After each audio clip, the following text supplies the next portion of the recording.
13. bab. Mahalle mescididan anglangan Erzan Hamid Saudni şehrin uykudan uyg'otdi. Allaqachon o'rnidan turib bo'lgan xotini jay namozda durud o'qib o'tiradi. Nima ancha sahar turib olgandi bu xotin. Kesil tuzilib qolgan o'xshamamdi. Hamid Saud kiyimlarini kiyishga boshladi. Uninggacha Zeynabxon jay namozdan turib eriga tahoratga suv tayyorlash uchun chaydondagi qaynoq suv bilan ivriqqa suv tangishdi. Qandoqroq tursizlar xotin? So'radi u kiyingan holda. Xudoga shukr, dedi Zeynabxon yaqinliq tabassum qilib. Tunoyun kelin balning akib pagan dorisi shifo qildimikin, paydak yengil qopibdiman. İgimiz her nebendisining kesiliga shifolik bersin. Hamid Saud xotinning qo'lidan ivriqni ilib tahorat ilish uchun sirtqa maqdi. U uyda bo'lsa, bomdod namozini masjidga chiqib jamoat bilan birga o'qiydi. Bugun shunday qildi. Namozdan yenib masjidning oldidagi saynada ko'rishmagili 4-5 kun bo'lib qolgan jamoat bilan bir-birlab qo'l elishib ko'rishdi. Tinchlik amallik so'rashdi. Masjidning oldidagi maydonda to'xtatib qo'yilgan kumush rangli pikap jamoatning diqqatini tortgan edi. Yigitlar pikap yeniga kelib, havas bilan qarashdi. Avaylab silab beqishadi. 4-5 kundan beri yo'qab ketdili Hamidxon. So'radi pikapning endi xatib turgan Mo'minxon Balkuz. Hamid Saud bilan ko'rishib, tinch amallik so'rashib bo'lgandan keyin. Ha, azroq bir ishlar bilan mahallada bo'lolmay qoldim, dedi Hamid Saud. Akşam kendileri Mahsumxon balning motosiga mingishib, Mayoqtong tarafdan kelib o'tibdiganlar. Mashinani to'xtatib ko'rishay deb bo'lg'icha ketib qoldilar, dedi Mo'minxon Balkuz mashinasiga havas bilan qarab qo'yib. Mashinaning chirqi bak kuchli ekan. Ko'zimni chaqnatib o'tkashga taqit olmay qolgan chig'im bor. Mayoqtongda kap tiklibapti deb oldik. Qushnaachim uydan qo'g'lab chiqarmagandi. Mo'minxon Balkuz o'zining gapidan o'zi huzurlanib kuldi. Hamid Saudmi bu kulkiga jo'r bo'ldi. Ziyoda o'ylab ketiblar Mo'minxonga, dedi u xush tabassum bilan. Mazlumum kuyimjon, vafodor, esil xotin. Xudoga shukr. Nikoyimiz tushgandan beri uyda qoch-quchiga bir qatim tegib boqqani yo'q. Bir-birimizning ko'nglimizni izlab, holimizga yetib o'tyapmiz. Mo'minxon Balkuz so'z tatardi. Yuragining bir yerlari chimit qilib etishdi. Kundashlikqa o'xshash bir o't ko'ngling cho'nqir bir yerlarda xilpal yelinjab ketdi. Hamid Saudning ko'zida balqib turgan baxtiyorlik tuyg'usi bilan uning pal ko'zlaridagi hasad tuyg'ulari ro'shan silishtirim bo'lib qolgan edi. Mo'minxon Balkuz Hamid Saud bilan uchrashib qolsalar, har qancha qilibmi mundaq tuyg'ulardan qutula olmaydi. Bu pikapni yangidan setib oldi deb anglayman. Muborak bo'lsin, dedi Hamid Saud. Pikapning gapi chiqishi bilan Mo'minxon Balkuz o'ng'aysiz tuyg'ulardan bir oz qutulgandek bo'ldi. Ha, o'lishkin Qashqarga berib elib keldim, dedi mag'rurlangan holda. Esil mashinada qildi, o'ltirishga nasib qilsin, dedi Hamid Saud. Inshaalloh, dedi Mo'minxon Balkuz minnatdorlik bildirib. Assalomu alaykum, Hamidxon aka. Va alaykum assalom, Qahramonxon bolam, dedi Hamid Saud Mo'minxon Balkuzning kanjisining salamini ilib. Yigit bag'iriqdagi dematliklardan farqli holda har qachon qarsa kostyum burulka kiyib, choch soqollarini pokiz yostib yuradi. Nada uchirsa salom qilib mingishni unutmaydigan bu yigitga boshqacha mehr bor edi. Qahramonxon pikapning eshigini ichishi yoshlar pikapning rol o'rindiqlariga havas bilan qarashga boshladi. Honda'ning yangi chiqqan nusxasi ekan. Jing Yaponning bilida bu. O'rindiqlarning qipi xurumkan texi. Xoti avtomatikkan. Avtomatik xoti bar mashinaga qo'l xotliq mashinaga qaraganda mayni jiqroq yeydi. Pah, endi masjidgimi mashinada keladigan bo'lib ketiblar-da, Mo'min Hakam. Dedi yosh cho'ngroq jamoatdan birisi. Yo'qsa, dedi Mo'min Xampalko'z darrov tushuncha berib. Masjidga piyoda minib, ajr bilan kelsak, savobi cho'ng bo'ladi. Buni bilgichiligim bor. Bugun Abdullakim Mahsum bilan shahardagi Osmon Qarajimning o'g'lining to'y marikasiga billa berishga va'dalashib qo'ygan edik. Shunga bomdatdan yenibla yo'lga chiqib olayli deb pikapni haydagizib kelishim. U jamoatning arsida turgan masjidning xotibiga qarab ta'avvuz qildi. Xo'sh, ma'amduq, ajim, to'la obdan, dedi chaqqong'ini o'rib olgan sallasi bug'doy o'nglik chiroyiga to'lim yarashgan Abdullakim Mahsum jamoat arasidan sug'urilib chiqib. Mo'min Xampalko'z aldirab tinab mashinaning old eshigini ochib berdi va o'zimi orqa eshigini ochib mashinaga chiqdi. Allah xolisa, peshin namozida ko'rishaylik jamoat, dedi Abdullakim Mahsum mashinaning eshigini yopmay turib. Jamoat mashina masjid saynasidan chiqib ketguncha qo'l bog'lab turishdi. Hamid Savud akşam mayoqdan jangaldan qaytib kelib o'g'lining Mo'min Hakam kenji o'g'li Qahramonxonga yangi mashina olib beribdi degan gapiga ancha parvo qilib ketmagan edi. Mana endi mashinaning keyindan havas bilan qarab qo'ydi. Mahsum ham bolamga ashundaq mashinadan birini cho'qim olib berman. Lekin hozir emas. Avval yanchiqdagi eshinchiga mayoqdan zaylikidan pinam ichib baqilg'idek yer tayyorlag'ilay. Ondan Xudoy buyursa, mashinaning g'amini qilarman. Jonning ishlari ajoyib bo'ladi ekan. Yosh vaqtimizda Mo'min Hakam bilan mushtlashib, qansha-mang'sharlarimiz yerilishib ekanmiz. Zeynab ham bilan ikkimizning nikohini o'qib qo'ygani uchun Abdullakim Mahsumga ko'rsatmagan kuni qolmagan edi. Mana endi mashinasining oldiga chiqarib, hurmatin qilyapti. 4-5 kun masjidga chiqolmasam, ko'ngil bilib, derakimni qipti dedi. Demisam rost, bu dunyoning talashquchiligi yo'q. Bir-birimizga kina adovat tutib nima kapti. O'lib ketadigan jahon bu. Mehr muhabbat berib, yashaganga nima yetdi? 14-bob. Shu kuni o'ylamagan yerdan ishlab chiqarish adatining nomer xotirligichi bo'lib qoldim. Mo'min Xampalko'z shu yomonlab ketgancha bir oygacha paydo bo'lmadi. Aslida nomer xotirligichi bo'lgandan keyin o'g'il to'plashga qatnashmasam bo'laveradi. To'liq bir kunlik ish nomerimga erishaverdim. Ammo undaq qila olmadim. Zeynabxon tamoq tog'larni ko'tarib, do'ngning keyniga o'tib ketyotdi. Turolmayli qoldim. Tamoq tog'rimni ko'tarib, bir besib, ikki besib yeniga keldim. Qarasam, Zeynabxon bosh ko'tarmay, tamoq bilan quruq o'chib yig'atibdi. Yeniga kelganimni to'ymagandek qiladi. O'zimga madad berib turib, kelimni qirib qo'ydim. Zeynabxon cho'chib beshini ko'tardi. Meni ko'rib, xotirjamlik bilan so'z kulimsiradi. Kulkisini tunji qatim ko'rishim bo'lg'achmi, yuragim o'ynab ketdi. Sizlarga ko'p rahmat, Hamid xon. Uning ovozi jonsiz, ammo yaqinliq edi. Nimaga rahmat deylar? Hech qanday tushliq ish qilganim yo'q-ku. Dedim uni qasddan gakkisilib. Tunugin og'riq tushmagan bo'lsa, yana yarim kubga o'g'it to'plab bo'lguncha qarong'i tushib ketadi.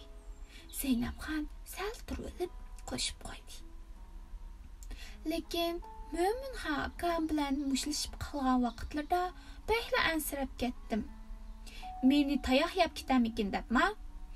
Umuba, navada silni pomshikning qiziga yan bosdi deb ayblab kelsa, chatoq bo'ladi. Elim yaxshi, Kerimxon Shoduyjan bu ishga ancha tagab ketmadi. Kerem hakamның achchig'i yomon. Odamga varang-vurung vaqirgandek qilgan bilan ko'ngli yaxshi. Birisiga yerikchiligi yo'q. Zeynep xonning gapni og'itqisi kelmadimi yoki do'ngning keynida bir erkak bilan paranglashib turishni loyiq ko'rmadimi? Aytavur tamoqi bilan o't-cho'p yig'ishga kirishdi. Uning bilan uzuqroq mundashqim bor edi. Ammo har qancha o'ylanibmi qilg'idek gap topolmayotdim. Qummushliqda tamoqning shart qilib yertatliq ovozidan boshqa ovoz anglanmaydi. Menmu untinsiz o'g'it yig'ishga boshladim. Kun tushdan qaylashga boshlagan edi. Qo'rsuqim ichib, nig'ir chelishga boshladi. Do'ngga chiqib, atrofga qaradim. A'zolar 2dan 3dan bo'lib ilvongan nonlarni yeyishyotadi. Belbeg'imda atigan tugib olgan bir tal dövəz neni bor edi. Zeynep xon qo'rsuq ochmagandek tig'ich o't-cho'p yig'ib. O'zimga madad berib, uning qishig'iga keldim. Mundaq ishlaversizlar, o'zlarini aldirib qo'yinglar. Qo'rsoqqa ozroq bir narsa yeyib, andin ishlasizlar. Zeynep xon so'z kulimsiradi. Sizlar yeversizlar, men sal turib yeyman. Gap qilmaylar, belbog'imni yeyishib, tugilib olgan dövəzlarni oldimda belbog'imni yerga dasturxon qilib soldim. Andin non 4 parcha qilib ushtidim. Kelsizlar, billa yeylik. Zeynep xon daqiq turib olgandan keyin dövlakning o't-cho'pning ustiga qo'yib qo'ygan chaqmoq yog'lig'ini akeldi. Yog'liqda bir tal sag'ri bor edi. Allaqandoq bir kuchning turkisida sag'rini kaptir ilib oldim-da, bir uchtib og'zimga soldim. Ko'kirib ketgan qo'noq unda yoqqan sag'ra xilili achchiq edi. Nimdoq mazlik non bu? Dedim sag'rini tast yutib turib. Zeynep xon xijillik bilan yerga qaradi. Odamni zog'i tutmaslar, achchiq qo'noqning sag'risi qandaqsiga mazlik bo'lsin. Ish qilib, mat etdi. Nenimizni tikishib yeylik, ha? Shundoq deganimcha sag'rini cho'ng-cho'ng tishlab, ishtaha bilan yeyishga boshladim. Nonni ushtib yeysizlar, dedi Zeynep xon. Nimishqa? So'rdim ajablanib. Nonni ushtimay putin yesa, odamning bag'ri putin bo'lib qoldi. Yelimo yurak bag'rim par bo'lib ketdi, dedim Zeynep xonning ko'ziga qarab turib. To'g'risi shundoq oddiy bo'lgan bo'lsa, buningdan keyin nonni putin yeyman toza. Zeynep xon pisingidi kulib, "Silimo kulishni bilganlar ha, Zeynep xon." Qizning yuziga so'z qizillik yugurdi. Garchi chehradagi tabassum o'chmagan bo'lsa-mu, cho'ng-cho'ng bo'tliq ko'zlari mungluq edi. Qiz dövəzlardan 2 parcha yeb bo'ldi qildi. Yemilg'o, choy yo'q qallardan o'tmadimi ya? So'rdim ko'yingan holda. To'yib qoldim, sizlar yeysizlar, dedi u. Nonga qo'limni uzatishga tamshilib bo'lib, darhol to'xtab oldim. "Menmi to'yib qoldim?" dedim sipoyilik bilan. "Eshib qolgan nonni uyga olg'ash keslar amsa." Zeynep xon bir necha daqiqa turib olgandan keyin 2 parcha dövəz nonni yog'liqqa chekdi. "Mayli undaq bo'lsa, dadamga olg'ash baray. Dadamning bug'doy neni yeb boqmaganiga uzoq bo'lgan edi. Yuragim bishid ichib ketdi. Zo'miganlar, pomshiklar sinfiy unsurlarga oshliq normasi uchun qo'noq unula berilganligini, oq oshliq berilmaydiganligini obdan biladi. Zeynep xon qo'liga tomoqni ilib, yana quruq o'chib yig'ishga boshladi. Xiyolga cho'kib, qanchalik turganimni bilmayman. Bir chaqda shaldir-shuldir qilgan ovozdan cho'chib beshimni ko'tardim. Zeynep xon turqiga mos kelmagan chaqqonlik bilan yugurayotdi. Nimish bo'lgandi? Ikki sayratlar uningga yetishib oldim. Zeynep xon hasrab ketdi. "Nim bo'ldi sizlarga?" "To'shqan, to'shqan", dedi Zeynep xon ko'ngli yerim bo'lgan holda. "Avu yulg'unning arsida u tutgan jig'iva, tutib olishga ozli qolgan edim. Afsus, qochib ketdi." Uning turqiga qarab, xirildab kulib etdim. tutuq bermepti-de kasabet. Zeynepxanның botlaq ko'zlariga mo'lladi yosh keldi. Chiroyli lavlari umchaydi. Dadam aldı peshapini tutolmas bo'lib qolg'ili xili bo'ldi. Yovu toshqanning go'shini yesam, saqayib ketdim degaydi. Odatda yavaş, rayish ko'ringan qizning tuyuqsiz jasoratli bo'lib ketishining sababini birtili his qildim. Yovu toshqan qichib ketgan tarafga qarab qo'yib, g'amni chimdim bildim. Hamidxon, hay Hamidxon. Döğünün kendinden kimden birisi avazını koyup verip ismimni chaqirdi. A'zolar to'plagan o'g'itlarni o'tkazishga aldirab qolgandek qiladi. "Ma'u cho'g'lagan o'g'itlar bir kunlik emgak normangizga yetadi", dedim ming'ishqi tamsilib. "Tag'arga chiqdi olmay, az-azdan aparsizlar. Uningga qo'lim bo'shsa, o'zim to'shib berman." Zeynepxonning chehrida yepqinliq tabassum balqidi. A'zolarning birisining kendidan birisi dövlab tayyor qilgan o'g'itlarni o'lchash, hisoblash, xotirlash bilan bo'lib, faqatla qo'limni bo'shita olmadim. Pat-pat chandirmay dog'ning keyiga qaraydim. Zeynepxon hali uzoqda yarim tanhar o'tchibni yudiganicha paydo bo'ladi-da, yana ketib qoladi. Qo'limdagi ishni tashlab, yugurib berib, Zeynepxon to'plagan o'g'itlarni to'shib akalgim keladi. Tünögün Mömin Hampot göz bilen muşlashib, onun o'rniga itiratning numur xotirlagichi bo'lganimdan xo'shal bo'lgan bo'lsam, mana endi pushaymon qilib qolgaydim. Mömin hakam qaytib kelib, mavi daftar tuzadigan ishni qo'lga olsin bo'pti ekan. Yoki qamlashtira olmagadekman debla boshqa birisiga o'tkazib bersam bo'larmikin. Hamidxon, hang'oy qilib qoldi ya? Hukam, qoch qo'ychan qo'ysizlar qo'llariga. Bu zahiyat bilan silni saqlab qoldim ayna. Uyga qaytishga aldirab qolgan birisi o'g'otimni o'lchab bermadan deb qalbi qilib. "Bola kichik ishdan po'q deganni anglamaganmi?" dedi chaqchaq qilishga fursat izlab turgan Zividxon Qushqash javob oldi. "Zahiyati bo'lganga asab emas, joylab chan qo'ya olsa asab. Ko'z ochilmagan bola degan ashundoq bo'ldi ayna." Atrofdagilar xirildab kulishga boshladi. Xijilligimni yushirish uchun zo'rg'a ichaydim. Necha vaqtdan beri mundaq badaviy chaqchaqlarni to'la anglab qulqim xili qetib qolgan edi. "Aldiratmay tursizlar Zividxon acha. Siznikimi hozirla chan qo'yman. Gap qila Hamidxon. Oxiri kichik tiling chiqdi mana", dedim Muzaxon chaqchaqni ulg'aytmoqchi bo'lib. "Voy o'lay, mau g'urdak tozning gipiga", dedi Zividxon Qushqash gadinimga yengil bir nishapla qilib. "Menikiga chan qo'yman deb belim qoyilib ketamikin." Gadanlarimgacha qizdirib ketdim. Cho'nglarni do'rab, yirtiq eg'izlik qilganimga pushaymon qildim. Anglamagan bo'lib turib oldim. Lekin Muzaxon qatorliq bir nechalangi bo'lib berdi. "Gap qila Hamidxon, qizdirib ketding-ku.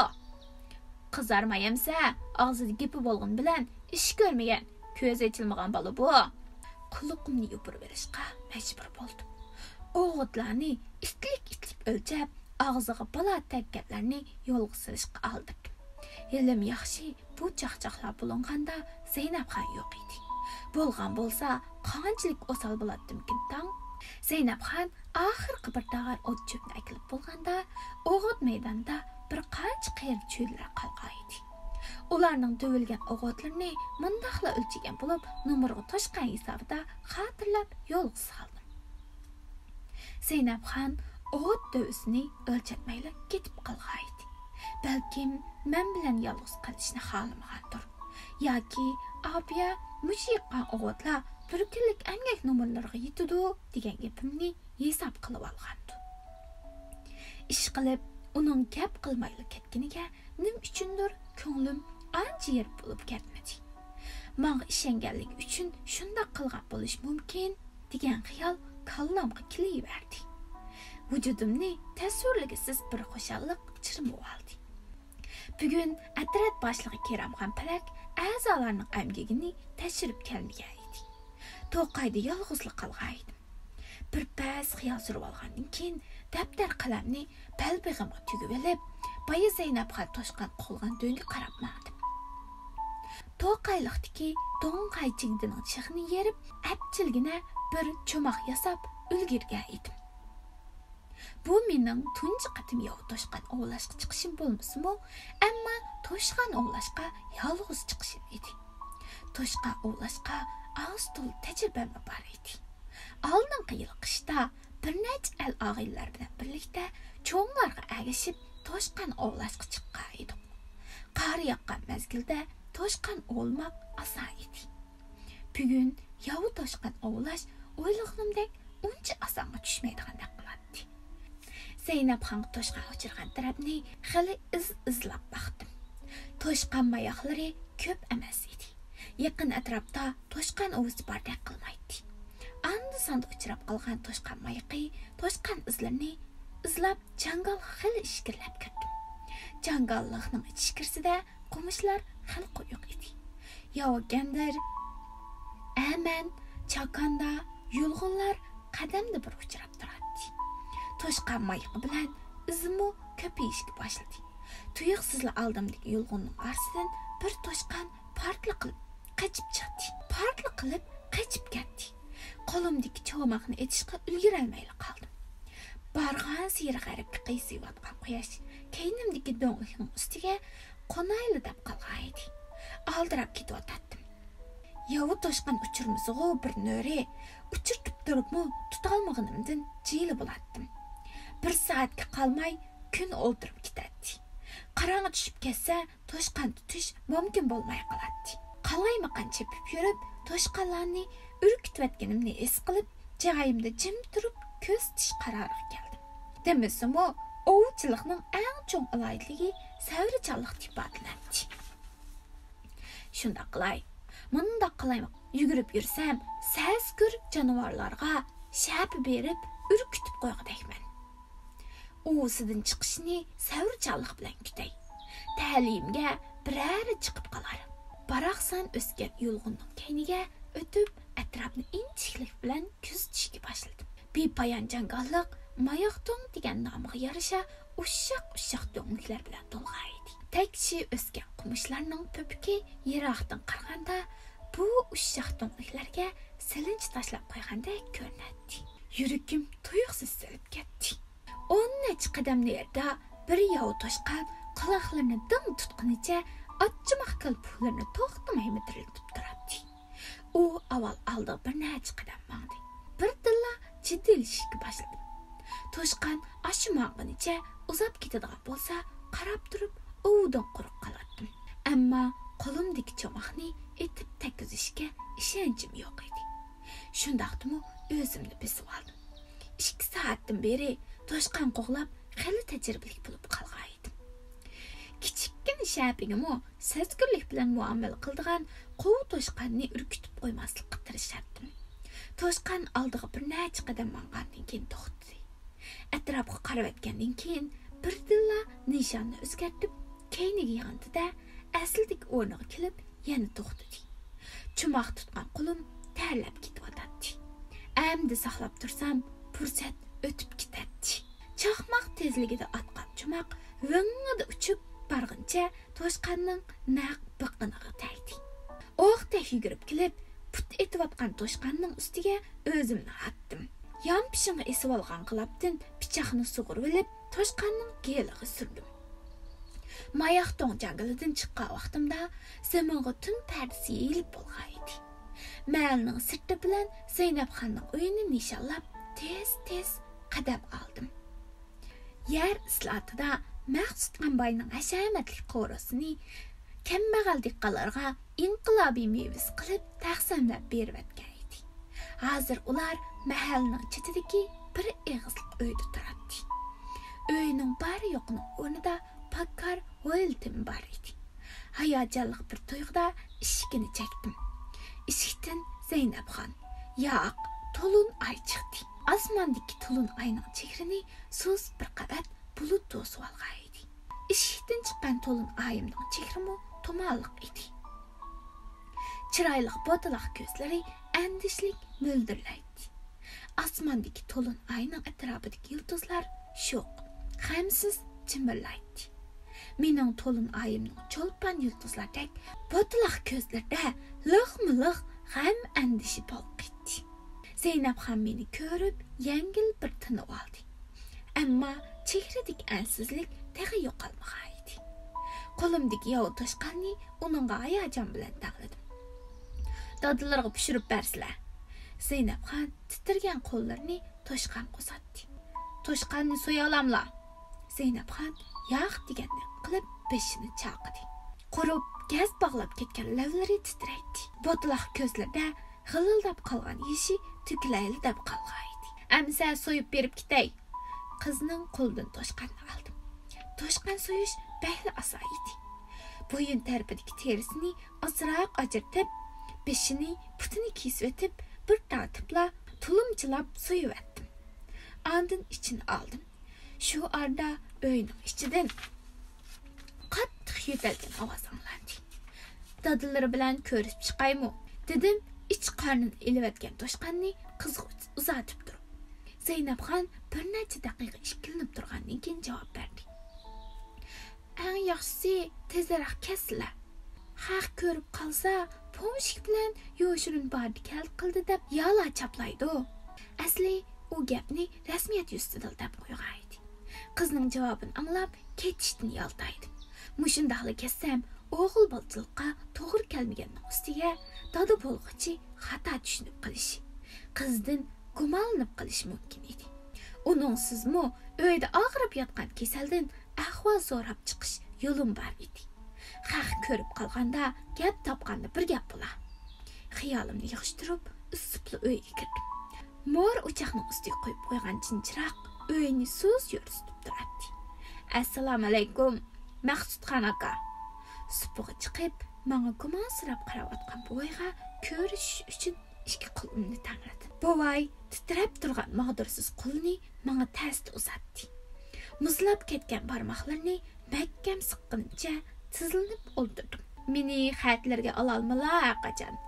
Men Do'ng mahaldagi Savut Zaydning o'g'li Hamidxon bo'laman.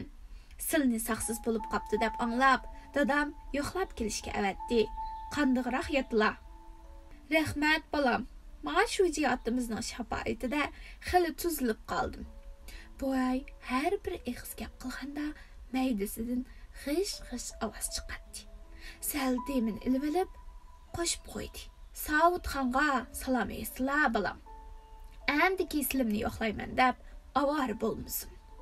Bo'y gapini tugatib ko'zini yumib oldi. Bu uning meni endi kessam bo'ladi degan edi. Bo'y o'rqtab bir tera bir ustixon bo'lib qolgan edi.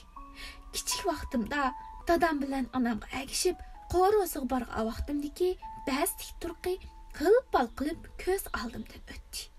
Bo'yni bundan 2 yil avval maktabda o'tmishni aslash tamoq etganda bir ko'rgancha qayta ko'rmabdi ekanman. Shu chog'da bu pomshikni qozonning beshiga ilib kelib, o'ri turg'izib qo'yib, bir kambag'al dehqon vakili o'tmish qari jamiyatning Maqsudxon bagning o'zini qandoq azganligini, boy pomshiklarning qandoq esil g'izolarni yeydiganligini, o'zlariga ash qozonnikidagi o'xshash suyuq umashlarni berganligini yig'lab turib shikoyat qilgan edi. Yilqi kambag'al dehqon vakili so'zining oxirida: "Degina, Maqsudxon boy, o'zing polo paxlan go'shtini yeb, bizga umash berganing rasmi?" deb so'rasa, "Ras, shunda qilgan edim" deb yavaşlik bilan javob bergan edi. Shu chaqda bu pomshikqa shunchalik o'sh bo'lib ketgan edim. Shu chaqda bir chetda beshini tuvan solguncha yig'lab turgan Zeynepxonga qilchilik his tashlig'im kelmagan edi. Xiyolimni yig'ishtirib, asta o'rnimdan turdim.